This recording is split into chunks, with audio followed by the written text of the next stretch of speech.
Vikramshila IAS coaching institute 14 बीघा ऋषिकेश 14 जुलाई 2024 को उत्तराखंड लोक सेवा आयोग द्वारा उत्तराखंड पीसीएस 189 पदों के लिए परीक्षा आयोजित की जानी है। उसके लिए रैपिड रिवीजन कोर्स चला रहे थे हम लोग। तो इतिहास में हम लोगों ने मौर्य काल कर दिया था, मौर्यकालीन प्रशासन, अर्थव्यवस्था, समाज, कला। आज हमने करना है कुषाण और संबंधित अन्य पहलू। साथ में गुप्त साम्राज्य की स्थापना, सुदृढ़ीकरण, पतन, चंद्रगुप्त फर्स्ट, समुद्रगुप्त, चंद्रगुप्त सेकंड, स्कंदगुप्त, गुप्तकालीन प्रशासन, समाज, अर्थव्यवस्था, साहित्य, कला, संबंधित अन्य पहलू। और हो सकेगा तो उत्तर गुप्त काल में हर्षवर्धन, पाल, प्रतिहार, राष्ट्रकूट, चोल, पल्लव, चंदेल, परमार, चौहान। ठीक है, इसमें स्टार्ट कर रहे हैं कुषाण से। तो पारथियाई लोगों के बाद भारत में जो शक्ति आई, विदेशी शक्ति, वो कौन थे? कुषाण थे। यूची जाति से संबंधित थे। क्या थे? या तो उनको यूची बोलते हैं या तोचेरियन, तो खारी कहा जाता है। मूल निवास स्थान कहां था इनका? चीन की सीमा पर, चीनी तुर्किस्तान। चीन की सीमा पर कुषाण कहां से आए थे? चीनी तुर्किस्तान से आए थे। ठीक है, मैंने बताया आपको कि यूची कबीला 5 भागों में बट गया। उन्हीं में से एक कबीला था कुईस्वांग, जिसको हम क्या बोलते हैं? कुषाण बोलते हैं कुईस्वांग को। ठीक है, तो उसमें जो राजा पढ़ना है हमने, कुजुल कटफिशियस पढ़ना है। कुजुल कटफिशियस फर्स्ट। तो पहला राजवंश जो है कटफिशियस राजवंश कहलाता है। इसमें कटफिशियस जो है वो, उसके सिक्कों पर यूनानी राजा हर्मियस की आकृति मिलती है। इसका मतलब वो कभी यूनानी राजा हर्मियस के अधीन था, बाद में वो स्वतंत्र हुआ। ठीक है, उसने रोमन सिक्कों की नकल करके तांबे के सिक्के ढलवाए। तांबे के सिक्के, खास ध्यान रखना आपने, यहां पर आप पढ़ रहे हैं तांबे के सिक्के। आगे चल के विम कटफिशियस में आप पढ़ेंगे सोने के सिक्के। क्या पढ़ेंगे? तो तांबे के सिक्के किसने चलवाए? आंसर, कुजुल कटफिशियस ने चलाए। साथ में महाराजा धीराज की उपाधि धारण की कुजुल कटफिशियस ने। किसने? महाराजा धीराज की उपाधि धारण की। ठीक है, उसके बाद विम कटफिशियस आया। विम कटफिशियस सेकंड, सिंधु नदी को पार किया इसने, तक्षशिला पंजाब पर अधिकार किया। विम कटफिशियस ने ही भारत में कुषाण सत्ता की स्थापना की। यहां से फिर क्वेश्चन बनेगा, भारत में कुषाण सत्ता की स्थापना किसने की? आंसर, विम कटफिशियस। बड़ी संख्या में सोने के सिक्के जारी करने वाला कुषाण शासक कौन था? विम कटफिशियस था। ठीक है, सोने के, बड़ी संख्या में सोने के सिक्के चलवाए। शैव मत क्या अनुयायी था? विम कटफिशियस किस मत को मानने वाला था? आंसर, ये कमाल की बात है कि ये लोग चीनी तुर्किस्तान से आ रहे हैं और भगवान शिव को मान रहे हैं, यानी शैव मत में का अनुयायी था। इसके सिक्कों पर क्या मिलता है? नंदी, शिव और त्रिशूल। शिव, नंदी और त्रिशूल की आकृति मिलती है। उसने महेश्वर की उपाधि धारण की। अब ये दोनों पॉइंट, ये क्वेश्चन बने हैं, उत्तर प्रदेश में पूछे हैं, उससे पहले यूपी में, यूपीएससी में जब सब्जेक्ट हुआ करता था वहां पे क्वेश्चन बने हैं। ठीक है, शिव, नंदी, त्रिशूल और महेश्वर की उपाधि। सिक्कों पर शिव, नंदी, त्रिशूल की आकृतियां और महेश्वर की उपाधि किसने? आंसर, विम कटफिशियस। उसके समय में भारत और रोम के व्यापारिक संबंध अत्यंत विकसित थे। जब व्यापार विकसित होता है तो समृद्धि अपने आप आती है। ठीक है, सबसे शुद्ध सोने के सिक्के जो चलाए वो कुषाणों ने ही चलाए। सबसे ज्यादा सोने के सिक्के किसने चलाए? गुप्तों ने चलाए। ठीक, अब शुद्ध सोने के सिक्के से जब इकोनॉमिक, जब इतिहास लिखा जाता तो ये पता चलता है कि अर्थव्यवस्था बहुत अच्छी रही होगी, इसीलिए सिक्कों में मिलावट नहीं देखी जाती है। गुप्तकालीन सिक्कों में मिलावट है। क्या है? सबसे ज्यादा सोने के सिक्के चलाए गुप्तों ने, लेकिन उसमें वो प्योरिटी नहीं है जो जितनी प्योरिटी किसमें है? कुषाणकालीन सिक्कों में। ठीक है, भारत में सोने के सिक्के चलाने का श्रेय किस कुषाण शासक को दिया जाता है? तो विम कटफिशियस को दिया जाता है। लेकिन अगर पूछेगा भारत में सबसे पहले सोने के सिक्के किसने चलाए, तो मैंने कहा हिंद यवन या उत्तराखंड पीसीएस का क्वेश्चन पहले बन चुका है। ठीक है, फिर उसका कनिष्क आता है, सबसे इंपॉर्टेंट यही है, 78 एडी के लगभग इसका समय है। इस वंश का महानतम शासक है। ठीक, शक संवत चलाया इसने। 78 एडी में क्या चलाया? शक संवत चलाया। और इसके समय में चौथी बौद्ध संगति हुई कुंडलवन कश्मीर में। कहां पर? चौथी बौद्ध संगीति भी कुंडलवन कश्मीर में। अध्यक्ष कौन था? वसुमित्र था। उपाध्यक्ष कौन था? अश्वघोष था। अश्वघोष की किताबें आती है लिखने के लिए, तो बुद्ध चरित, सारीपुत्र प्रकरण, सौंदरानंद, राष्ट्रपालम, मायन श्राद्धोत्पाद। ठीक है। इस संगीति में जो चौथी बौद्ध संगीति है, बौद्ध ग्रंथों के ऊपर टीकाएं लिखी गई, जिन्हें क्या कहा जाता है? विभाषा शास्त्र कहा जाता है। बौद्ध ग्रंथों के ऊपर लिखी गई टीकाओं को क्या कहा जाता है? आंसर विभाषा शास्त्र कहा जाता है। कनिष्क की प्रथम राजधानी कहाँ थी? पेशावर थी। पेशावर का पुराना नाम पुरुषपुर था। दूसरी राजधानी कहाँ थी? मथुरा थी। मथुरा से कनिष्क की सिर विहीन प्रतिमा मिली है, जिसमें उसका सिर आगे चल के बुद्ध सिकंद जो होते हैं उन्होंने तोड़ दिया शायद, लेकिन सिर विहीन प्रतिमा मिली है जिसमें उसका तलवार है और बड़ा सा उसने चोगा पहना हुआ है, जूते पहने हुए हैं। बड़ी सुंदर प्रतिमा है कनिष्क की। कहाँ से मिली है? मथुरा से मिली। तो पहली राजधानी कहाँ हो गई? पेशावर। दूसरी राजधानी कहाँ हो गई? मथुरा। कश्मीर को जीता कनिष्क ने कनिष्कपुर नामक नगर बसाया। उसके समय में कासगर, यारकंद और खोतान पर भी कनिष्क ने अधिकार किया। ठीक है। महास्थान बोगरा में पाई गई सोने की मुद्रा पर कनिष्क की एक खड़ी मूर्ति अंकित है। मथुरा में कनिष्क की एक प्रतिमा मिली है जिसमें उसके, मैं बता दिया मैंने, सिरविहीन प्रतिमा, लेकिन महास्थान बोगरा में सोने की मुद्रा पर कनिष्क की खड़ी मूर्ति, कैसी खड़ी मूर्ति, ये अंकित है। ये शायद कहीं यूपी में या यूपीएससी का क्वेश्चन रहा है, महास्थान बोगरा। ठीक है। कनिष्क के दरबार में पार्श्वनाथ, वसुमित्र, अश्वघोष जैसे बौद्ध दार्शनिक और नागार्जुन जैसे विद्वान, चरक जैसे चिकित्सक। चरक किसके राजवैद्य थे? कनिष्क के थे। नागार्जुन किसके दरबार में रहते थे? आंसर कनिष्क के। और पार्श्वनाथ, वसुमित्र, अश्वघोष जैसे दार्शनिक फिलोसोफर किसके दरबार में निवास करते थे? आंसर कनिष्क के दरबार में। क्लियर हो गया? ठीक है। कनिष्क ने कुल कितने वर्षों तक शासन किया? 23 वर्षों तक। उसके बाद हुविष्क पे आ जाइए सीधे। तेजी से पढ़ना है इस समय, पेपर के लिए बहुत कम समय है, तेजी से पढ़िए। मैं फिर भी कोशिश कर रहा हूं ज्यादा से ज्यादा पॉइंट कवर करने की। हुविष्क। हुविष्क के सिक्कों पर शिव, स्कंद कार्तिकेय, स्कंद और विष्णु उमा आदि देवताओं की आकृति उत्कीर्ण मिलती है। संकर्षण और वासुदेव का भी अंकन है। किस पर? हुविष्क के सिक्कों पर। ठीक है। कुषाण कुल का अंतिम महान सम्राट कौन था? तो आंसर वासुदेव था। कौन था? वासुदेव था। तो इसमें अब ज्यादा नहीं जाते हैं, उसके बाद सीधे हम आते हैं कहां पर? सीधे आते हैं गुप्त पर। उस पर क्योंकि पढ़ने के लिए मैंने कहा बहुत कुछ है, लेकिन गुप्त 7 स्टार चैप्टर होता है, उसको ढंग से पढ़ना है आपने। ठीक है जी। तो गुप्त में क्या क्या है? गुप्तों में क्या पढ़ना है सबसे पहले? जाति वाति तो। गुप्त वंश का प्रथम ज्ञात शासक कौन है? श्रीगुप्त है। श्रीगुप्त 275 AD। ठीक है। गुप्तों के आदि पुरुष कौन? श्रीगुप्त। श्रीगुप्त के बाद कौन हुए? घटोत्कच। घटोत्कच। उसके बाद कौन होते हैं? गुप्त वंशावली में सबसे पहला शासक कौन मिलता है? जो बड़ा नाम है वो चंद्रगुप्त फर्स्ट है। कौन है? चंद्रगुप्त फर्स्ट। महाराजा धीराज की उपाधि धारण की। 319 AD में गद्दी पर बैठे। ये 319 से 350 तक रहे। 319 में जब ये गद्दी पर बैठे चंद्रगुप्त फर्स्ट, तो उन्होंने एक नए संवत यानी गुप्त संवत का प्रारंभ किया। गुप्त संवत का प्रारंभ कब होता है? 319 AD में होता है। गुप्त संवत और शक संवत के बीच 241 वर्षों का अंतर है। ये क्वेश्चन बना हुआ कभी यूपी में, कितने वर्षों का अंतर है? कि 241 वर्षों का अंतर है। गुप्त वंश का वास्तविक संस्थापक माना जाता है किसको? चंद्रगुप्त फर्स्ट को। ठीक है।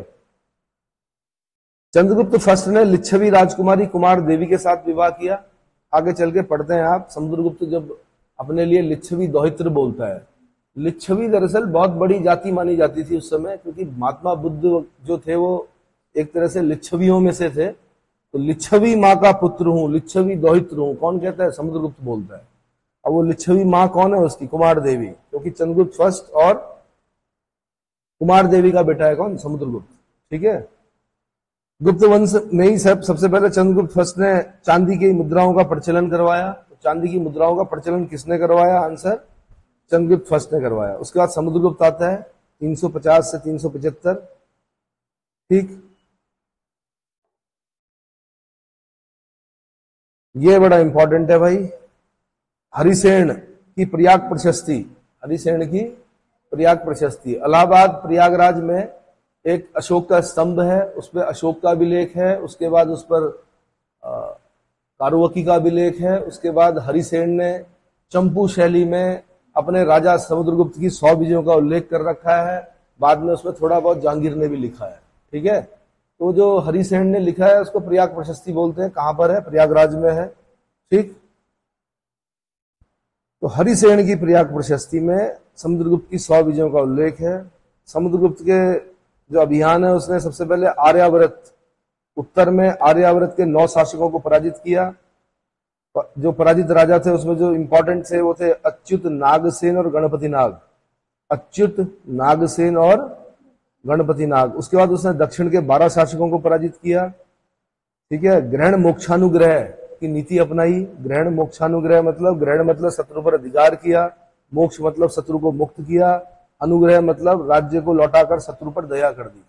क्या कर दी? इसकी नीतियां बड़ी इंपॉर्टेंट होती हैं, मेंस में क्वेश्चन बनता है। ठीक है, और जो राय चौधरी हैं वो समुद्रगुप्त की दक्षिण विजय को धर्म विजय की संज्ञा प्रदान करते हैं। उसके बाद समुद्रगुप्त ने शक, कुषाण, मुरुंड इन सबको भी हराया। ठीक है, 3 विधियां अपनाई इसने, क्योंकि शक कौन थे? विदेशी थे। कुषाण कौन थे? विदेशी थे। मुरुंड आदि को हराने के लिए उसने 3 विधियां अपनाई। एक है आत्मनिवेदन, यानी सम्राट के सामने स्वयं हाजिर हो जाना कि महाराज हम पर आक्रमण ना करें आप, हम क्या है? आपके अधीन है, अधीन मानते हैं अपने आप को। दूसरा कन्योपायन, यानी अपनी पुत्रियों का विवाह गुप्त राजाओं के साथ करा देना। और तीसरा गुरुत्वमंधक, यानी स्व-विषय भुक्ति याचन, शासन याचना, अपने विषय या भुक्ति के लिए शासनादेश प्राप्त करना कि जहां पर हम शासन कर रहे हैं ये आपके अधीन है, इस भुक्ति पर अब मुझे शासन करने की अनुमति दें, आपकी अनुमति से करूंगा मैं शासन। ठीक है, गुरुत्वमंधक, ये बड़ी इंपॉर्टेंट होता है, मेंस का क्वेश्चन होता है। चलो जी, समुद्रगुप्त ने जो उसका समकालीन राजा था, लंका का राजा मेघवर्ण, कौन था? मेघवर्ण ने समुद्रगुप्त के पास उपहार सहित एक दूतमंडल भेजा और गया में मठ बनाने की अनुमति मांगी थी। इस तरह के क्वेश्चन इंपॉर्टेंट हो जाते हैं कि गया में मठ बनाने की अनुमति किसने मांगी? लंका के नरेश ने। आंसर मेघवर्ण, जिसका रंग मेघों के समान हो। उसके सिक्कों पर अप्रतिरथ, व्याघ्र, प्राक्रामांक जैसे विशद गौरव में ही जीवन चरित्र, मतलब ऐसी उपाधियां मिलती हैं। कैसी? अप्रतिरथ, व्याघ्र, प्राक्रामांक। कैसा? मतलब बाघों को भी मारने वाला, व्याघ्र को मारने वाला, व्याघ्र, प्राक्रामांक, ऐसी उपाधियां मिलती हैं। समुद्रगुप्त प्रसन्न होने पर कुबेर और रुष्ट होने पर यमराज के समान है। ये कहां पर लिखा हुआ है? एरन अभिलेख में लिखा हुआ है। कैसा? प्रयाग प्रशस्ति के अनुसार समुद्रगुप्त की दिग्विजय का उद्देश्य धरणीबंध, धरणी, पृथ्वी को, पूरी पृथ्वी को जीतना था, धरणीबंध था।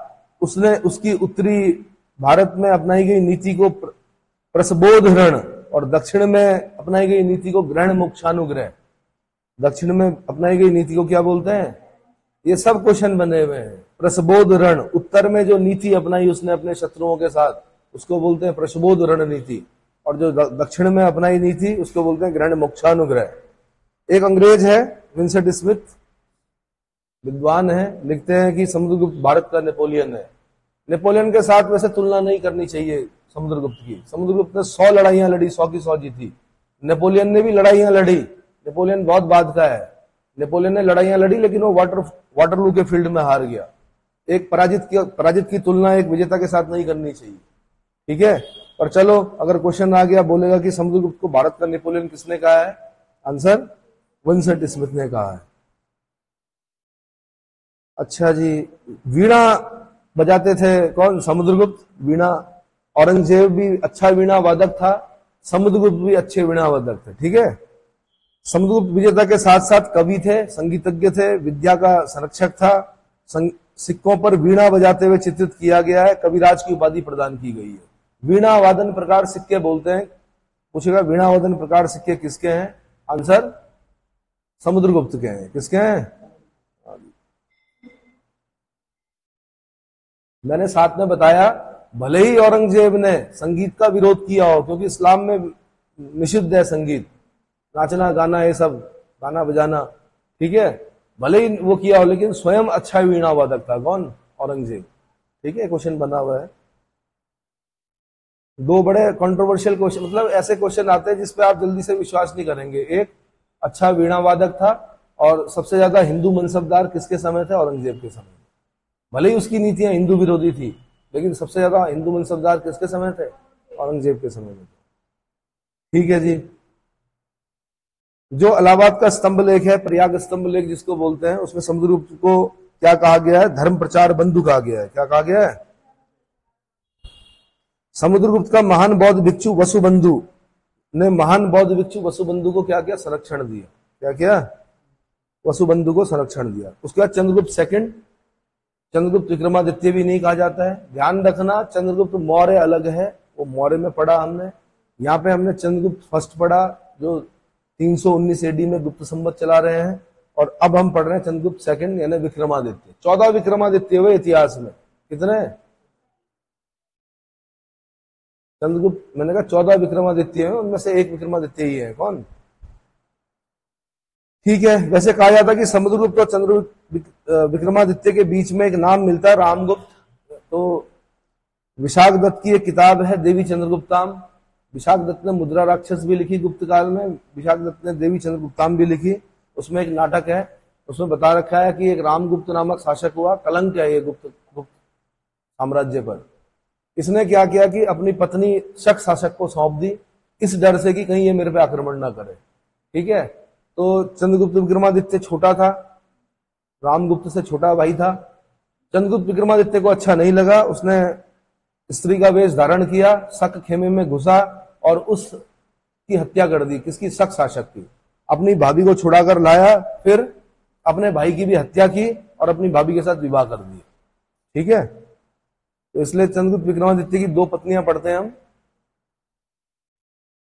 ढूंढिए कौन कौन है चंद्रगुप्त विक्रमादित्य की, कौन कौन है पत्नियां? एक कुमार गुप्त फर्स्ट की मां है, एक प्रभावती गुप्त की मां है ना। ठीक है जी। फिर क्या हुआ? चंद्रगुप्त सेकंड यानी विक्रमादित्य के जो नाम है वो देवगुप्त भी है, कहीं पर देवराज बोला गया है, कहीं पर देवश्री बोला गया है। विक्रमांक है, विक्रमादित्य है, परम भागवत, सबसे इंपॉर्टेंट जो उपाधि हो क्या है? परम भागवत की उपाधि। इसका दामाद भी अपनाता है परम भागवत की उपाधि, प्रभावती गुप्त का पति, है ना। परम भागवत, साशांक और देवपुत्र, ये सब क्या है? चंद्रगुप्त सेकंड ने शक मुद्राओं के अनुकरण पर ही चांदी के सिक्के उत्कीर्ण करवाए, शकों को पराजित किया। अनुश्रुतियां उसको आज भी सकारी के नाम से याद करती हैं। किसको? चंद्रगुप्त विक्रमादित्य को। शकों का उन्मूलन करने वाला, शकों का उन्मूलन करने वाला, ठीक है। उसने व्याघ्र सिक्के उत्कीर्ण कराए और विक्रमादित्य की उपाधि धारण की, व्याघ्र हनन प्रकार सिक्के। अब व्याघ्र हनन प्रकार सिक्के मतलब शकों को पराजित करने के उपलक्ष्य में व्याघ्र हनन प्रकार सिक्के। भारतीय अनुश्रुतियां उसको क्या बोलती हैं? सकारी बोलती हैं। चंद्रगुप्त सेकंड की दिग्विजय का उल्लेख उदयगिरी गुहा लेख में है। कहां मिलता है? उदयगिरी गुहा लेख में मिलता है।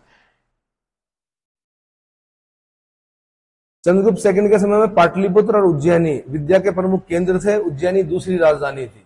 किसकी? चंद्रगुप्त विक्रमादित्य की दूसरी राजधानी कहां थी?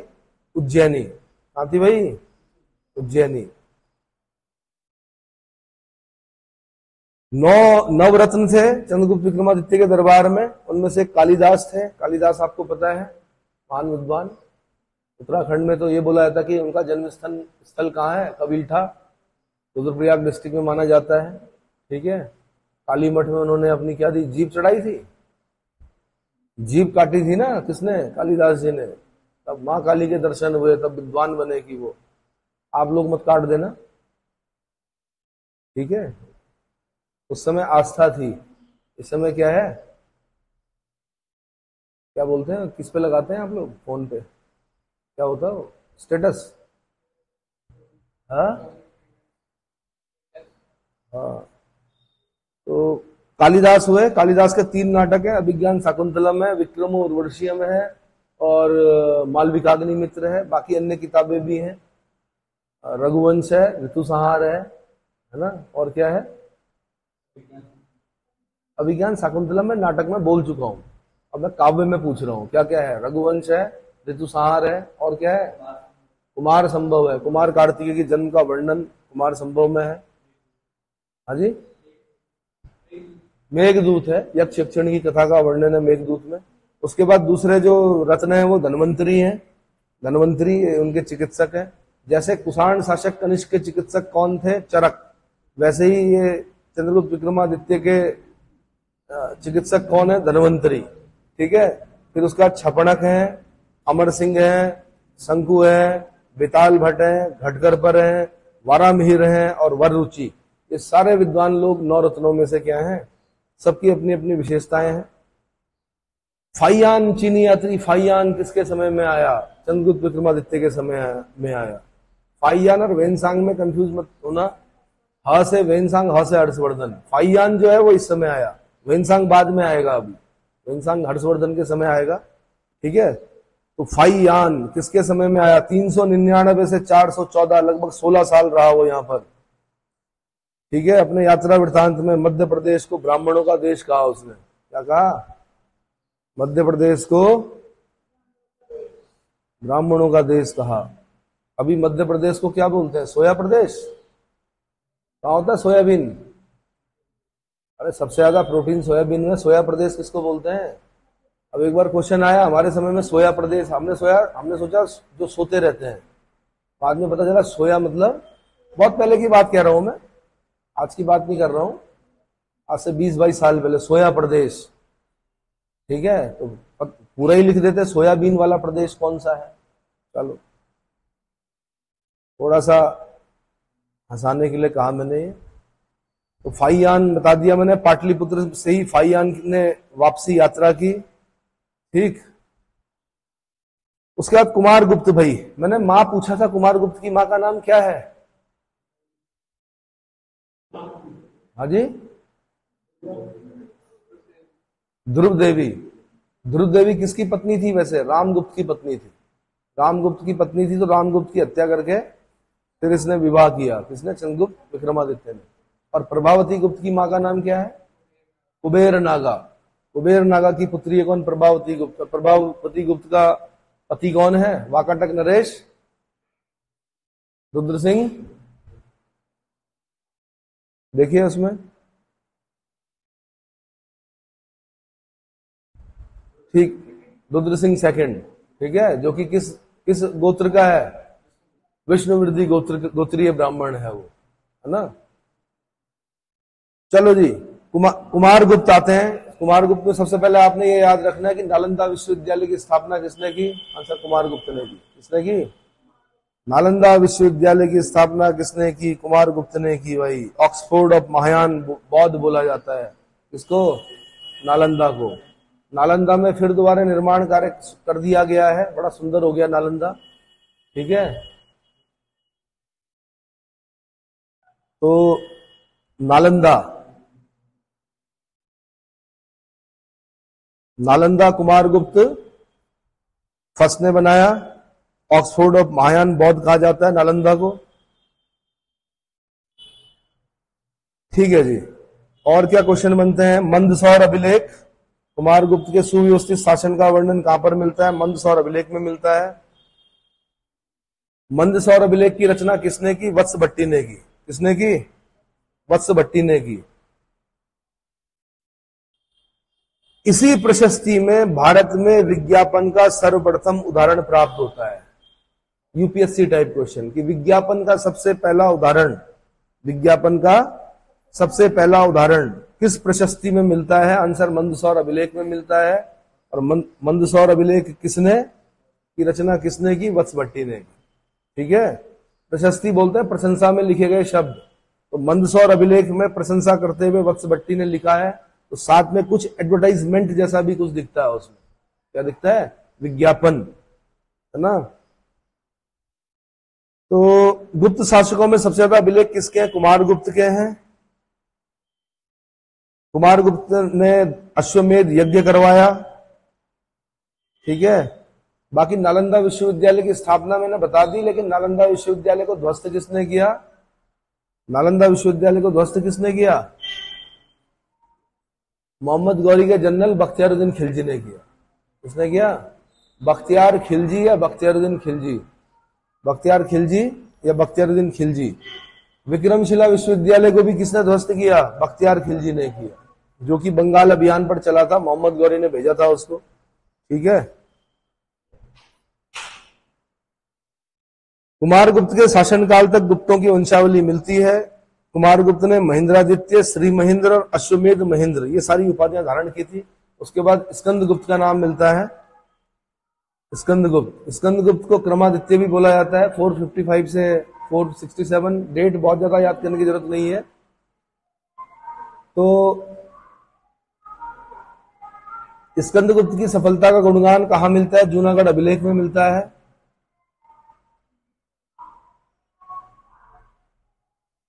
सुदर्शन झील, जिसका निर्माण चंद्रगुप्त मौर्य के सौराष्ट्र प्रांत के राज्यपाल पुष्यगुप्त वैश्य ने कराया था, उस पर इसने भी काम कराया। किसने?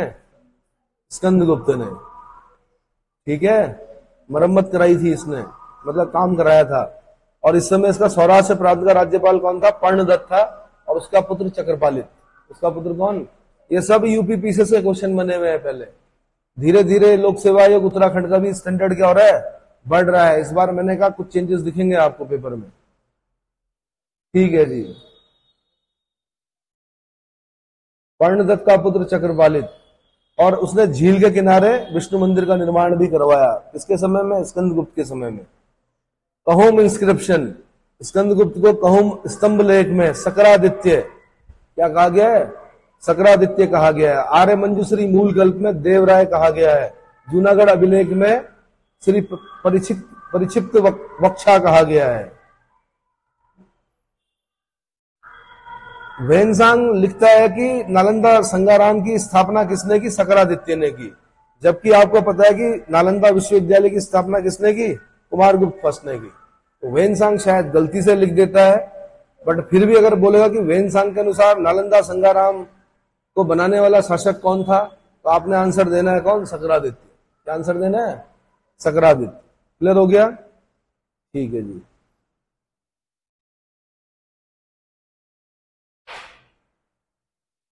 उसके बाद हूणों का आक्रमण होता है। किसके किसके समय में? स्कंदगुप्त के समय में। किसके समय में भाई? हूण। और हूण में दो नाम याद रखना है आपने, एक तोरमान और एक मिहिरकुल। कौन कौन से? तोरमान और मिहिरकुल। गुप्तों के पतन के कारणों में हूणों का आक्रमण एक विशेष कारण माना जाता है, विशिष्ट कारण माना जाता है। ठीक है। नरसिंहगुप्त बालादित्य ने मिहिरकुल को पराजित किया था। नरसिंहगुप्त बालादित्य ने मिहिरकुल को पराजित किया था। ऐसे ही मालवा के शासक यशोधर्मन ने भी मिहिरकुल को पराजित किया था। तो दो नाम पढ़ने हैं आपने।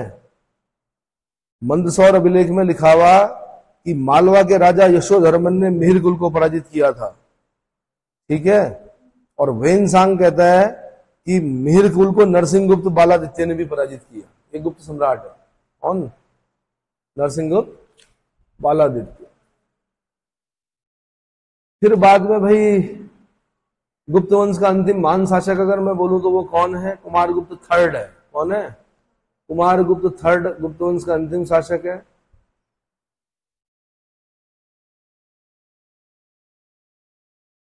गुप्त साम्राज्य के पतन के बाद गुप्त प्रांतों में सर्वप्रथम कौन सा प्रांत स्वतंत्र हुआ? आंसर जूनागढ़। कौन सा? जूनागढ़ वाला, वही सौराष्ट्र प्रांत जो था वो सबसे पहले क्या हुआ। बाकी प्रशासनिक व्यवस्था अगर मैं बोलूं तो महाराजा धीराज, परम भट्टारक, एक राट, परमेश्वर, ऐसी उपाधियां धारण करते थे ये लोग। ठीक है। गुप्त युग में विकेंद्रीकरण यानी डिसेंट्रलाइजेशन की प्रवृत्ति बढ़ने लगी थी, यानी जो शक्ति है वो राजा में केंद्रित ना होकर क्या की जा रही थी, बांटी जा रही थी। सामंत, जब राजा अपने नीचे सामंत रखता है तो एक तरह से विकेंद्रीकरण की प्रक्रिया शुरू हो जाती है। नहीं आया समझ में? छोटे छोटे सामंत रख दिए, उन्हें कहा भाई तुम देखो यहाँ का, अब बाकी मुझे टैक्स देते रहना। ठीक है, विकेंद्रीकरण बोल सकते हैं। अच्छा जी, एक नीति सार बड़ी अच्छी किताब है, वो किसने लिखी है? कामंदक ने लिखी है। कौन सी किताब? कौन सी किताब भाई? यहां पे ये बड़ा इंपॉर्टेंट हो जाती है भाई पुस्तकें। कौन सी? कामंदक का नीति शास्त्र है ना। शूद्रक की मृच कटिकम, चरक की चरक संहिता, वात्स्यायन का काम सूत्र, वात्स्यायन का काम सूत्र, विष्णु शर्मा का पंचतंत्र, पंचतंत्र बिगड़े हुए राजकुमारों को सिखाने के लिए विष्णु शर्मा ने लिखी।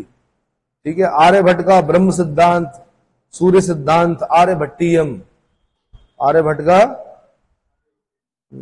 वारामिहिर की वृत्त संहिता और पंच सिद्धांतिका, ये आईएएस का क्वेश्चन रहा है कभी। वारामिहिर बहुत बड़े गणितज्ञ, वृत्त संहिता और पंच सिद्धांतिका। बुद्ध घोष की विशुद्धि मग्ग, चंद्र गोमिल का चंद्र व्याकरण, अमर सिंह का अमर कोश। ठीक है। भारवी का, ये भारवी तो बाद में पढ़ना हमने पल्लवों के समय में, बट किताबें एक साथ पढ़ लीजिए। भारवी का किरातार्जुनियम, हर्षवर्धन के 3 नाटक, हर्षवर्धन बाद में आएगा राजा, नागनंदा, रत्नावली, प्रियदर्शिका। बाण भट्ट की 2 किताबें, हर्षचरित्र और कादंबरी, ये भी हर्षवर्धन के समय में आएगा। भास की कुछ किताबें हैं बड़ी इंपॉर्टेंट, स्वप्न वासवदत्ता, स्वप्न वासवदत्ता, चारुदत्ता और अरुभंग।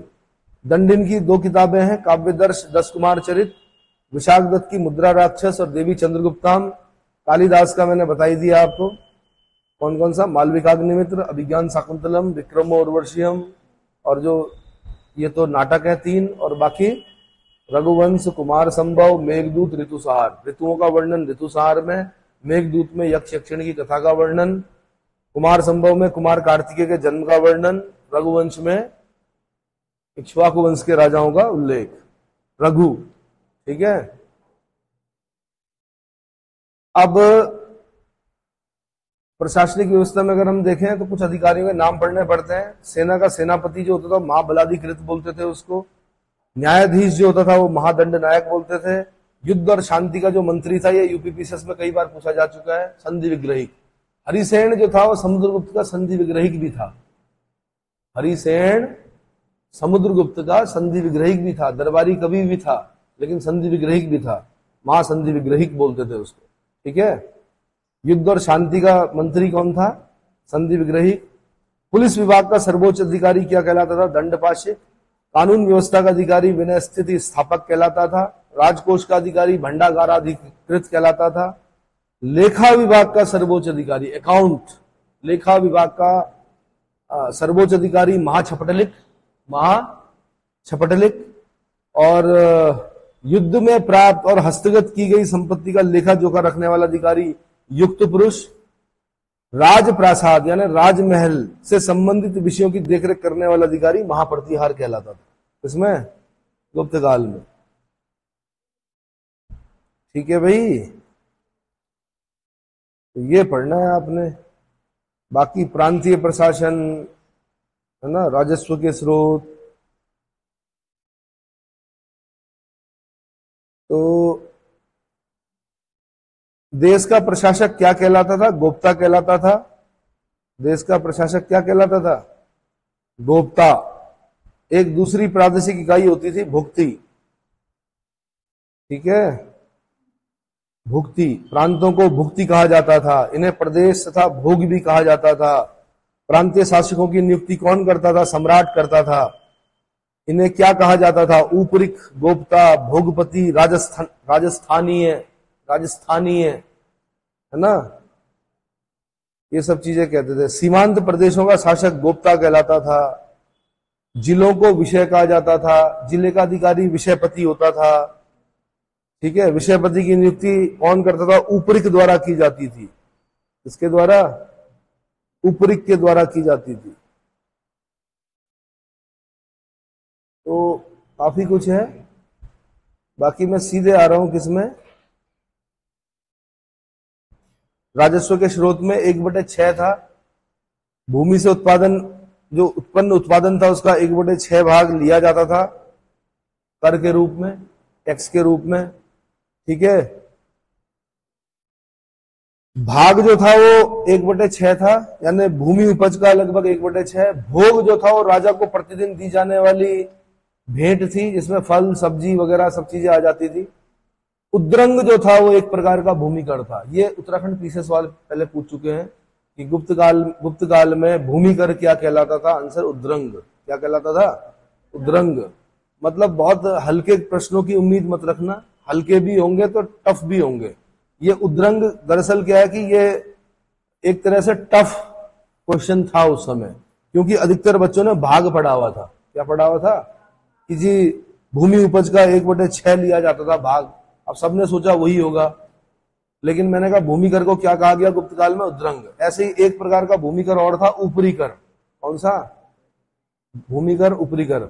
एक था भूतावात प्रत्यय, यानी विदेशी वस्तुओं पर आयात इंपोर्ट टैक्स लगता था, उसको बोलते थे भूतोवात प्रत्यय। क्या बोलते थे?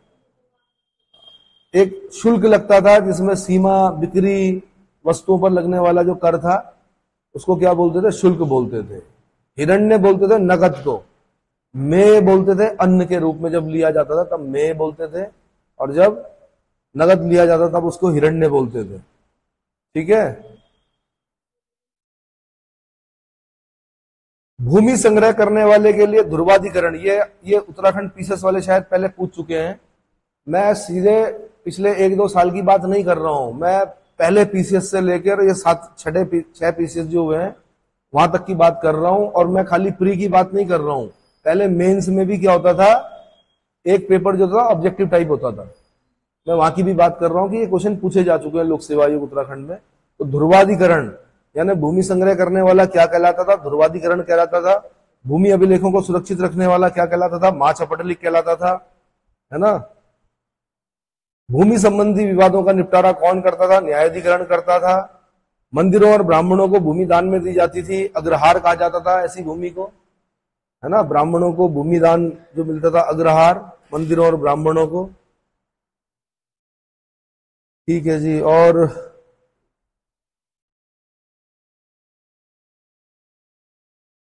सामाजिक जीवन में अगर मैं बोलूं तो कुछ संभावना कमी है वहां से प्रश्न बनने की।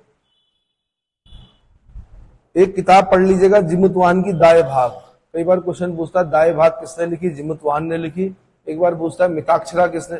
यहाँ पे नहीं पढ़ना है, वैसे याद करने के लिए बोल रहा हूं आपको, अगल बगल आएगा हो, ठीक है। लेकिन मैंने कहा 2 किताबें और याद कर लीजिए। दाएं भाग, ये बार बार पेपर में पूछते रहते हैं, दाएं भाग किसने लिखी? जिमुतवाहन ने। और मिताक्षरा किसने लिखी? विज्ञानेश्वर ने। और विज्ञानेश्वर की मिताक्षरा किस पर टीका है? याज्ञवल्क्य के स्मृति पर टीका है। किस पर टीका है? एक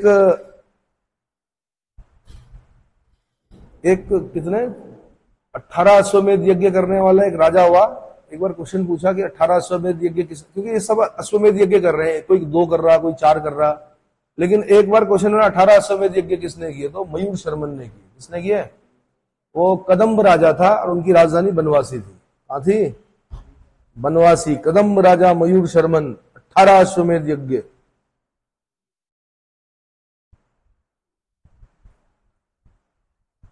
मनुस्मृति में लिखा हुआ है कि 10 वर्ष का अगर ब्राह्मण है बच्चा, 10 वर्ष है उसकी उम्र, तो वो 100 वर्ष के क्षत्रिय से श्रेष्ठ है। क्या है? अगर क्षत्रिय कोई 100 वर्ष का भी है उससे श्रेष्ठ है। ब्राह्मण एवं क्षत्रिय क्रमशः पिता और पुत्र तुल्य थे। ब्राह्मण और क्षत्रिय क्रमशः कैसे थे? पिता और पुत्र के तुल्य थे। गुप्त काल में ब्राह्मणों को जो विशेषाधिकार को नारद स्मृति में गिनाया गया है, इसमें नारद स्मृति में सबसे नीचा जो स्थान वर्णों में दिया गया वो चांडाल को दिया गया है। गुप्त काल में पायान ने लिखा है कि चांडाल गांव के बाहर बसते थे और मांस खाते थे। क्या खाते थे? मछली मारने, शिकार करने और मांस बेचने का कार्य भी कौन करते थे? चांडाल करते थे। आजकल तो स्पोर्ट्स है, मछली है ना। पर पहले इतना बुरा माना जाता था मछली मारना, मांस खाना, मांस बेचना, ठीक है। फिर धीरे धीरे क्या आया, क्या आया फिर, ट्रेंड में आ गया वो। मतलब एक यूरोपीय भोजन जो है ना, पाश्चात्य भोजन आ गया किसमें, और बड़े बड़े ब्रांड आ गए उसमें, ठीक है। उसमें ऐड भी आया कि गाड़ी पलट गई पर फिर भी खा रहे हैं। और मैं नाम नहीं लूंगा, पता है आपको कौन सा ऐड है। तो मछली मारने, शिकार करने, मांस बेचने का कार्य कौन, इवन चांडाल जब गांव में आता था, सुनो, तो उसको ढोल बजा के आना पड़ता था। क्यों? क्योंकि मांस खाता था, मछली मारता था, यानी एक तरह से उसको घर से, गांव से बाहर रखा जाता था। अब वो आएगा तो उसकी छाया भी नहीं पड़नी चाहिए किसी पर, इतना बुरा माना जाता था।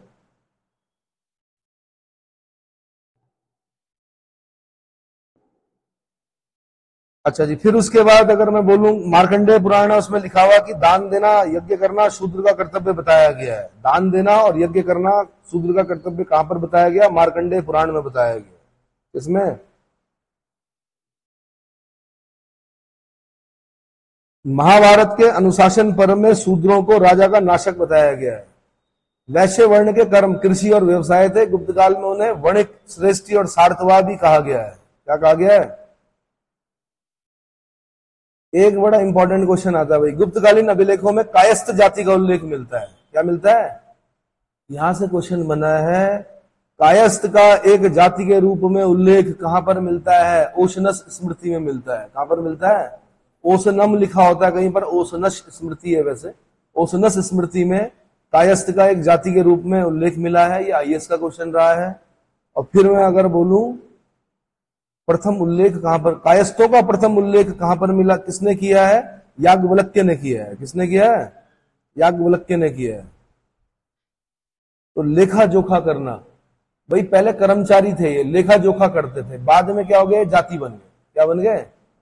तो जाति बन गए। जाति बन गए मतलब गणित, क्या गणित में बहुत तेज, ठीक है। श्रीवास्तव हो गए, लाल बहादुर शास्त्री हो गए, डॉक्टर राजेंद्र प्रसाद हो गए, सब कायस्थ थे। अमिताभ बच्चन जी कायस्थ हैं, सब ये क्या हैं? तो इनके पारिवारिक परंपरा चलती है किसकी? कैलकुलेशन। चार्टर अकाउंटेंट देश के अधिकतर जो है वो कायस्थ है। क्या है?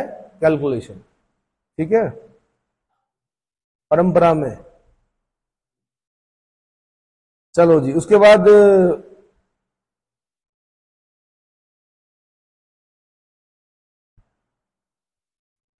नारद ने 15 प्रकार के दासों का उल्लेख किया है। कितने प्रकार के? मैंने बताया था कल, कौटिल्य ने 9 प्रकार के दासों का उल्लेख किया। दास में उदर दास से क्वेश्चन पूछ चुका है उत्तराखंड से पहले, आपने कल देख लिया था। पेट के लिए जो दास बनता है उदर दास होता है। एक बार उसको ढंग से पढ़ लेना, 9 प्रकार के दास, कौटिल्य के जो 9 प्रकार के दास हैं। नारद के दासों से मुझे नहीं लगता क्वेश्चन पूछेगा, पर कौटिल्य के दासों से क्वेश्चन पूछ सकता है। उदर दास पूछा है तो और भी पूछ सकता है, ठीक है। अच्छा जी, फिर क्या है? स्त्रियों की दशा। बाल विवाह प्रथा नहीं थी, स्त्री शिक्षा का प्रचलन था। सती प्रथा विशेषतः सैनिक जातियों में विद्यमान थी। सती प्रथा का पहला अभिलेखीय प्रमाण एरण अभिलेख, कहां पर? मध्य प्रदेश में। गोपराज की पत्नी, किसकी पत्नी? गोपराज की पत्नी के सती होने का उल्लेख मिलता है, और यह पहला अभिलेखीय प्रमाण है सती होने का, ठीक है।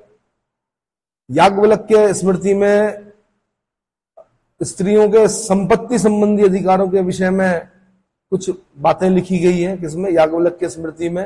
उन्होंने कहा है याज्ञवल्क्य ने कि पत्नी को भी पति की संपत्ति का अधिकारी बताया है। पत्नी को भी पति की संपत्ति का अधिकारी बताया है।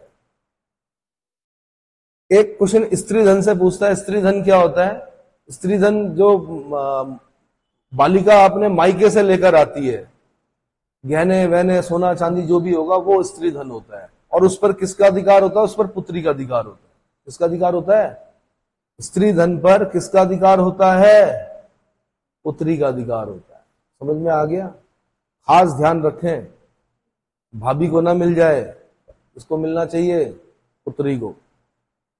और बताओ कि लिखा है भाई, ये कहां पर? पुस्तकों में लिखा हुआ है। ये जो आपकी सीपीसी आईपीसी जब बन रही थी, अंग्रेज बना रहे थे, तो क्या पढ़ रहे थे? हिंदुओं के लिए पढ़ रहे थे मनुस्मृति, है ना, जिमुतवान की दाए भाग, विज्ञानेश्वर की मिताक्षरा। और मुस्लिमों के लिए जब कानून बन रहे थे तो क्या पढ़ रहे थे? कुरान, हदीस, इज्मा और कयास। इन 4 चीजों को पढ़कर उन्होंने मुस्लिम कानून बनाए। ठीक है। आर्थिक जीवन कैसा था भाई? आर्थिक जीवन में जो क्वेश्चन बनने की संभावना है, वो खेती के लिए उपयुक्त भूमि को क्षेत्र कहते थे, वास करने वाली भूमि को वास्तु कहते थे, जो भूमि जोती नहीं जाती थी उसको खिल्ल कहते थे, बिना जोती गई जंगली भूमि को अपरहत कहते थे, पशुओं के लिए चारा वाले योग्य भूमि जो होती थी चारागाह कहलाती थी। अमर कोश में 12 प्रकार की भूमि का उल्लेख मिलता है। ऐसे क्वेश्चन फंसते हैं, इसमें गड़बड़ हो जाती है कि अमर कोश में कितने प्रकार की। अमर सिंह का पढ़ा ना आपने, नवरत्नों में से एक, कहीं पर नाम है अमर सिंह। हाँ, तो अमर कोश कितने प्रकार की भूमि का उल्लेख मिलता है? 12 प्रकार की भूमि का उल्लेख करता है।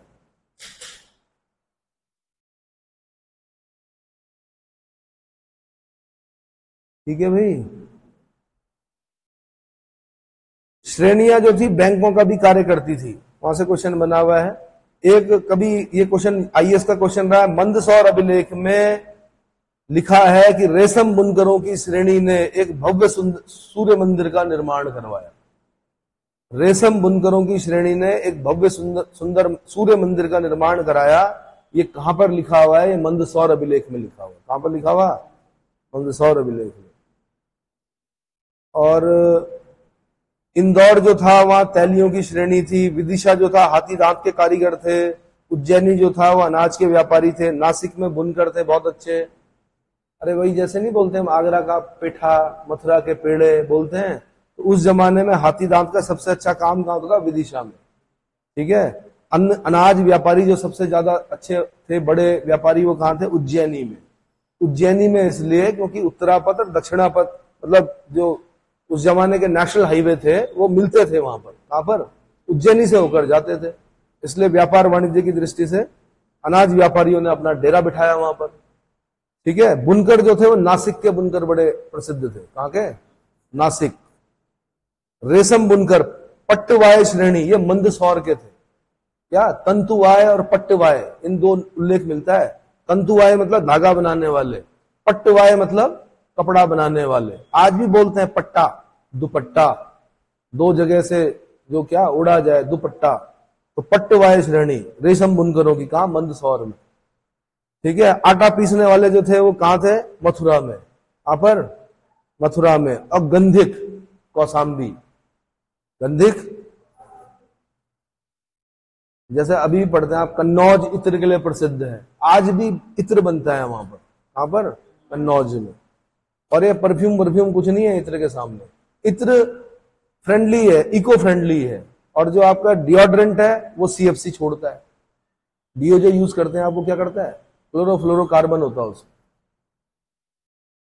ठीक है। अल्कोहल की मात्रा भी होती है इसमें, जितने भी आप ये लगाते हो, इसीलिए महकता है।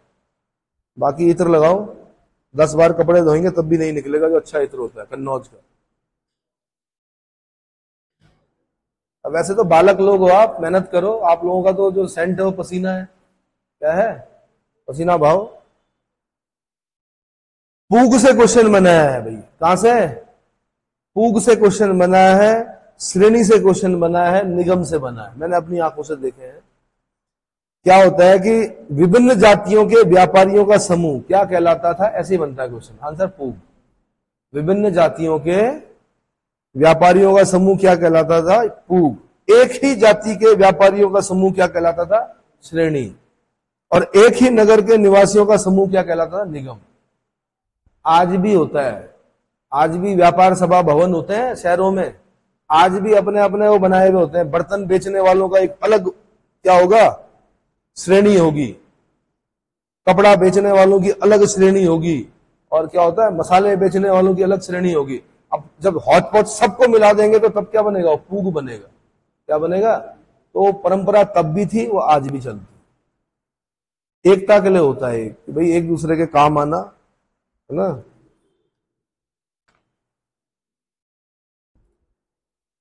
बाकी भाई वस्तु विनिमय जो होता था कौड़ियों में होता था। कौन कहता है? फाइयान कहता है। आज भी बोलते हैं हम 2 कौड़ी का नहीं है।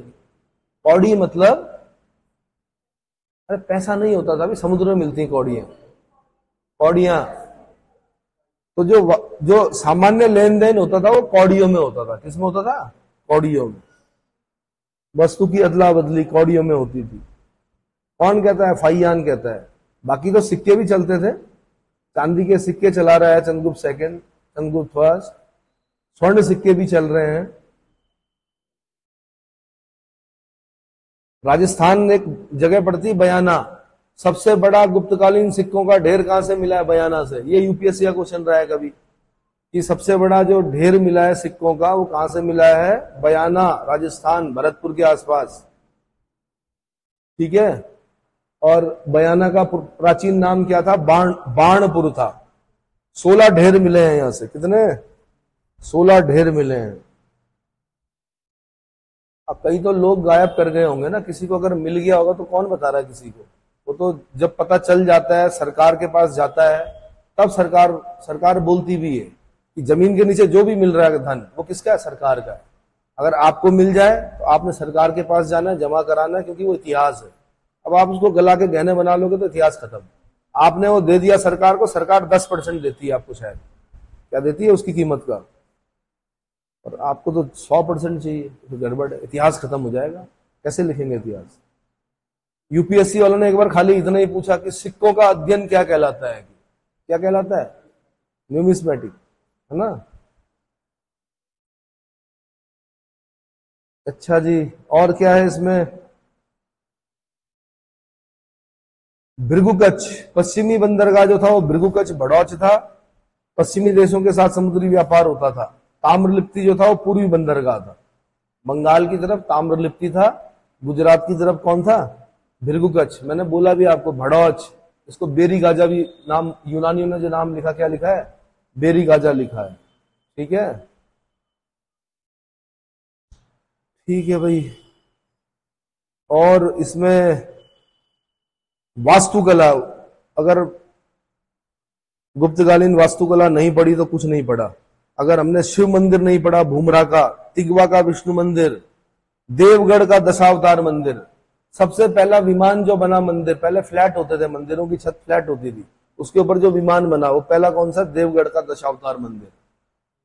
शेष साई प्रतिमा, विष्णु को शेष नाग पर लेटा हुआ दिखाया गया, भगवान विष्णु को, वो भी कहां मिला? देवगढ़ के दशावतार मंदिर में, है ना? सबसे सुंदर मंदिर जो है वो देवगढ़ का दशावतार मंदिर है, झांसी के आसपास, ललितपुर झांसी। ठीक है।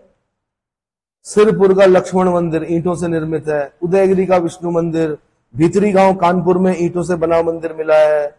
सारनाथ का धमेक स्तूप ईंटों से बना हुआ स्तूप है।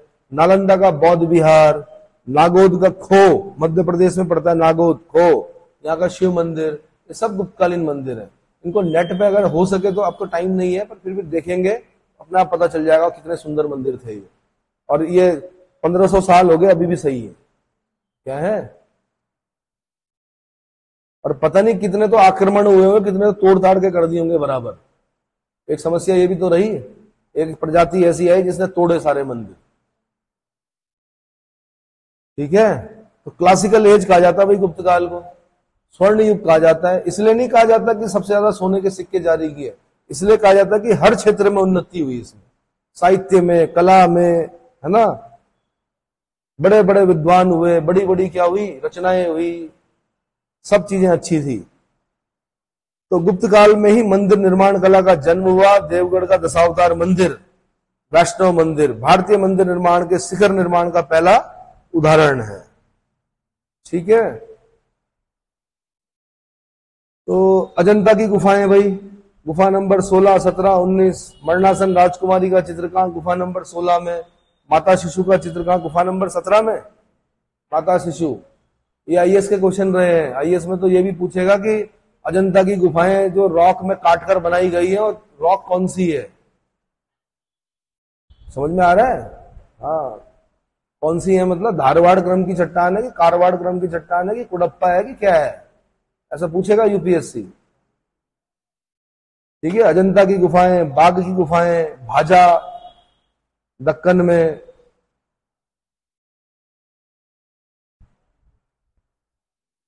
तो अजंता की गुफाएं महाराष्ट्र में है, इनकी संख्या 29 थी, अब केवल 6 गुफाएं, 1, 2, 9, 10, 16, 17 के चित्र अवशिष्ट हैं। 100 फीट गहरी है। कितनी? 100 फीट। घोड़े की नाल के आकार में खुदी है। किस आकार में खुदी है? घोड़े की नाल के आकार में खुदी है।